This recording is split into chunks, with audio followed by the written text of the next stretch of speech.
You found love again, or maybe you're thinking about it. After loss or divorce, that spark of connection can feel like a miracle, especially later in life. But here's something you need to hear before you walk down that aisle again. Remarriage after 60 isn't always the fairy tale we imagine.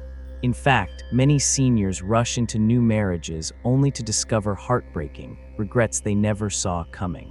Now, I'm not here to discourage love, far from it. But after counseling hundreds of couples over 60, I've seen the same painful patterns repeat themselves. The truth is, remarriage at this stage of life comes with unique challenges that dating never prepares you for. And today, we're going to talk about the 5 most common regrets so you can make choices with your eyes wide open. Let's start with the first regret that catches so many people off guard: losing your financial security and even your family's inheritance. When Helen, a vibrant 68-year-old widow, remarried her college sweetheart, it seemed romantic, until she discovered that in her state, her new husband was now entitled to half of the home she'd owned outright for 20 years, the home she'd planned to leave to her children. Estate attorneys see this all the time: blended families fighting over assets because well-meaning parents didn't set up proper protections. Here, what you need to know: marriage automatically changes your legal and financial status in ways dating never does. That pension from your first spouse, it might stop if you remarry. Those careful estate plans, they can be completely undone by saying "I do" again. The solution isn't to avoid love, it's to consult an elder law attorney before making any decisions. A simple prenuptial agreement or living trust can protect everyone you love. This leads us to the second painful regret: discovering too late that your lifestyles don't actually match. When you're dating in your 60s or 70s, it's easy to focus on the fun, the dinners out, the weekend trips, the excitement of new romance. But marriage means merging daily lives in ways dating never reveals. Take George and Linda, both widowed, both active, both convinced they were perfect for each other. What George didn't realize: Linda was a night owl who loved hosting parties while he cherished his early mornings and quiet routines.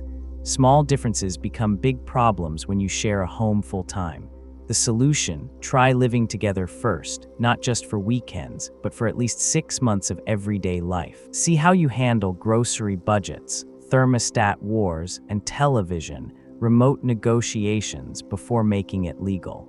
Now let's talk about the third regret that destroys so many late-life marriages: realizing your new spouse's health issues have become your full-time job. This is the conversation no one wants to have, but we must. When 71-year-old Martha married her charming neighbor Tom, she didn't know his occasional back pain would soon require daily caregiving, or that his Medicare wouldn't cover the physical therapy he needed. The hard truth: after 60, health changes can happen suddenly. Before remarrying, have an honest talk about current health conditions and medications, long-term care insurance, or lack thereof, expectations about caregiving, financial resources for medical needs. Consider consulting a geriatric care manager together.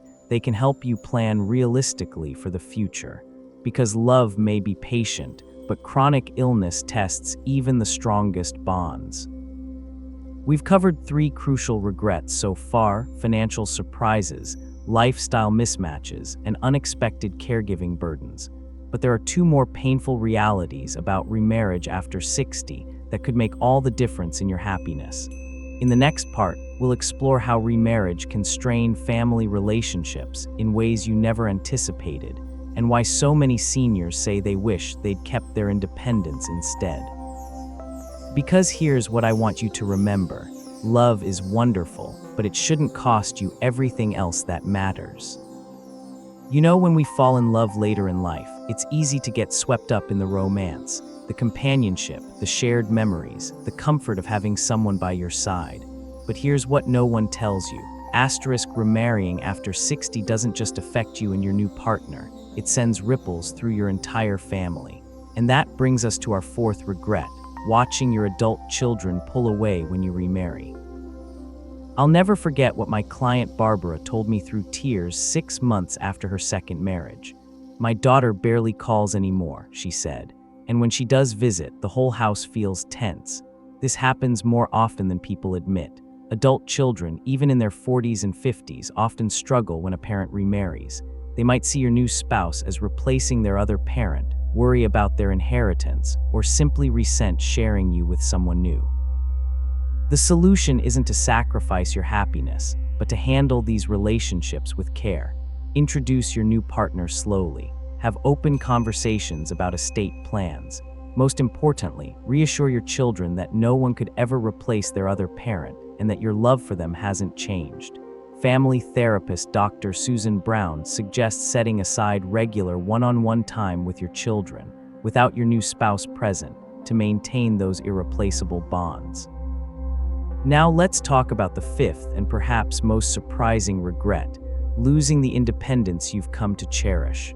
After years, maybe decades, of running your own household, making your own decisions, and answering to no one, adjusting to married life can feel shockingly confining.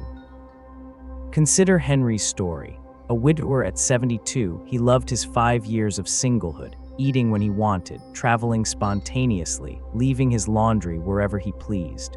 When he remarried, he didn't anticipate how much he'd missed those small freedoms. "I love my wife," he told me, "but I feel like I'm 19 again, asking permission to go fishing with the guys." This is why many relationship experts recommend considering alternatives to remarriage. Living apart together, maintaining separate homes while dating, a committed partnership without legal marriage, clear agreements about personal space and autonomy. Because here's the truth no one says out loud. After a certain age, marriage often provides less security and more complications than other arrangements. The financial risks we discussed earlier, the potential for family conflict, the loss of benefits. Sometimes love thrives best without the legal entanglements. Now let's address something even more delicate, the intimacy factor. Physical relationships change as we age, and many couples avoid discussing this until it's too late. Arthritis, medications, past traumas, they all affect intimacy in ways that youthful newlyweds never face. Sex therapist Dr. Rachel Wright notes that couples over 60 often need to redefine physical connection beyond intercourse, focusing on touch, emotional closeness, and creative expressions of love. If you're considering remarriage, have this conversation early. What are your expectations, your concerns, your physical limitations? It's not unromantic, it's realistic. As 78-year-old Claire told me after her second divorce, "We were great companions, but we never talked about the bedroom. That silence cost us our marriage." We've covered two more crucial regrets today: family tensions and lost independence. But there's still one transformative insight to share about finding love after 60 without the traditional marriage model. In the next part, we'll explore alternative paths to companionship that protect your heart, your finances, and your peace of mind, because you deserve love that adds to your life without taking away what matters most. Let's talk about something that might surprise you. Some of the happiest senior couples I know aren't actually married at all. They've found a different path, one that gives them all the joy of companionship without the heavy burdens of late-life remarriage. And that brings us to our final, most important insight. The best relationships after 60 often break all the traditional rules. Take Margaret and Robert, both in their 70s, who have been happily together for 12 years, living in separate homes next door to each other. "I get my solitude in the mornings. We have dinner together every night, and neither of us has to listen to the other's snoring," Margaret laughs. Their arrangement isn't about keeping distance. It's about preserving what makes them happiest as individuals while still enjoying deep connection. This is what modern love after 60 can look like if we're brave enough to redefine it. You don't have to choose between loneliness and losing yourself in someone else's life. There's a middle path, one where you keep your independence, protect your family relationships, and still experience profound companionship. Now, if you're considering remarriage or a serious commitment, here's what I want you to take away from everything we've discussed. First, slow down. There's no prize for rushing to the altar at this stage of life. Give yourself at least 2 years to really know someone through all seasons, holidays, and ordinary Tuesdays. Watch how they handle stress, illness, and disagreements. As relationship coach Mark says, dating after 60 isn't a sprint to marriage, it's an audition for your final act. Second, protect what matters most. That means consulting both a financial advisor and elder law attorney before combining lives, having courageous conversations with your adult children, being brutally honest about health realities and caregiving expectations. Third, consider all your options. Maybe it's a committed partnership without legal marriage. Maybe it's maintaining separate households. Maybe it's even what some call a living apart together marriage, where you keep your own spaces. The right solution is whatever gives you both connection and freedom. I'll leave you with this thought from 82-year-old Evelyn, who found love again after widowhood. At our age, marriage certificates matter less than morning coffee together. Legal papers won't keep you warm at night, but choosing the right person in the right way just might. So here's my challenge to you. Don't let society's old scripts dictate your love life.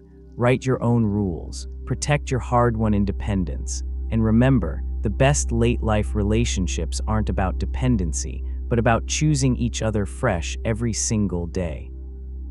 Now I'd love to hear from you. Have you navigated remarriage after 60? What wisdom would you share? Or are you considering alternative arrangements that work better for this chapter of life? Your experiences could help others facing these same crossroads. If this conversation resonated with you, please hit that like button and share it with someone who might need to hear this message. And subscribe for more honest talks about thriving in your prime years, because love isn't one size fits all, especially after 60. Here to finding connection on your own terms, with your eyes wide open, your heart protected, and your happiness intact.